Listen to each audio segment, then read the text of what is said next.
సిద్ధవటం మండలం పెద్దపల్లి గ్రామ పంచాయతీ పరిధిలోని పేరాయగారిపల్లి సమీపంలో బాక్రాపేటకు చెందిన మల్లికార్జున్ రెడ్డి అనే రైతు అరటి తోటలో మంటలు చెలరేగి అరటి పంట దగ్ధమైన సంఘటన జరిగింది.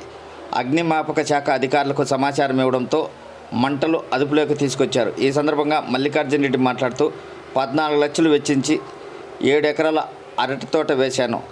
చేతికొచ్చే సమయంలో అగ్నికి ఆగుతైంది. ప్రభుత్వం ఆదుకోవాలని మీడియా ద్వారా ఆవేదన వ్యక్తం చేశారు. రాబోయే ఎన్నికల్లో కూటమి అభ్యర్థులు నల్లారి కిరణ్ కుమార్ రెడ్డి, సుగవాసి సుబ్రహ్మణ్యంను గెలిపించాలని టీడీపీ నాయకుడు జానకిరామ్ అన్నారు. సిద్ధవటం మండలం బొగ్గిడివారిపల్లి పంచాయతీలోని నిర్మల్గిరి కాలనీ, బొగ్గిడివారిపల్లి, గంగానగర్ గ్రామాలలో ఎన్నికల ప్రచారం నిర్వహించారు. ఈ సందర్భంగా ఇంటింటికి తిరిగి సైకిల్ గుర్తుకు ఓటు వేయాలని కోరారు.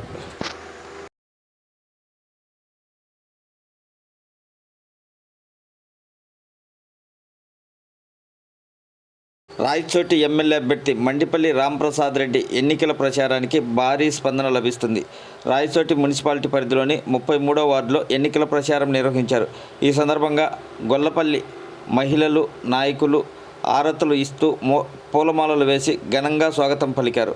ఒక్కసారి ఎమ్మెల్యేగా తనకు అవకాశం ఇస్తే గ్రామాల రూపురేఖలు మారుస్తానని రాంప్రసాద్ రెడ్డి ప్రజలకు తెలిపారు.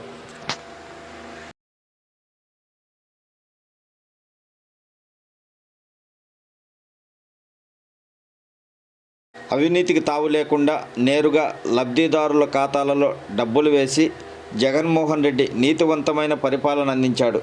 వైసీపీ కోసం పనిచేయడానికి రాబోయే రోజుల్లో పార్టీలోకి వలసలు పెరుగుతాయని ఎంపీ అభ్యర్థి మిథున్ రెడ్డి అన్నారు.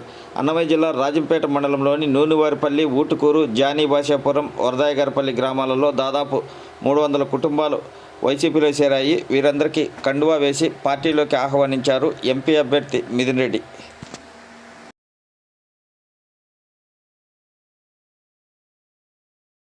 అన్నమయ్య జిల్లా రాజంపేట పట్టణంలోని జనసేన పార్టీ కార్యాలయంలో నాయకులతో పార్లమెంటు సమన్వయకర్త ఎల్లటూరి శ్రీనివాసరాజు సమావేశం నిర్వహించారు. ఈ సందర్భంగా 7వ వార్డులో ఉన్న 48 కుటుంబాలు జనసేన పార్టీలో చేరాయి. వీరందరికీ కండువా వేసి పార్టీలోకి ఆహ్వానించారు శ్రీనివాసరాజు.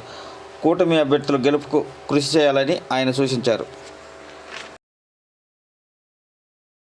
మాట తప్పని, మడం తిప్పని నాయకుడు వైఎస్ జగన్మోహన్ రెడ్డి.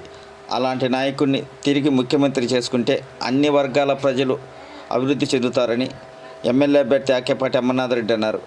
అన్నమయ్య జిల్లా రాజంపేట మండలంలోని ఎంజీపురం పంచాయతీలోని ఇసుకపల్లి గ్రామంలో ఎన్నికల ప్రచారం నిర్వహించారు. ఈ సందర్భంగా ఫ్యాన్ గుర్తుకు ఓటేసి గెలిపించాలని ప్రజలను కోరారు.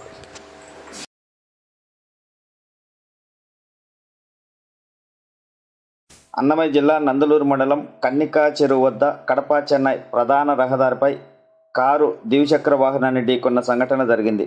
ఈ ప్రమాదంలో ప్రసాద్ రాజు అనే వికలాంగుడు మృతి చెందాడు.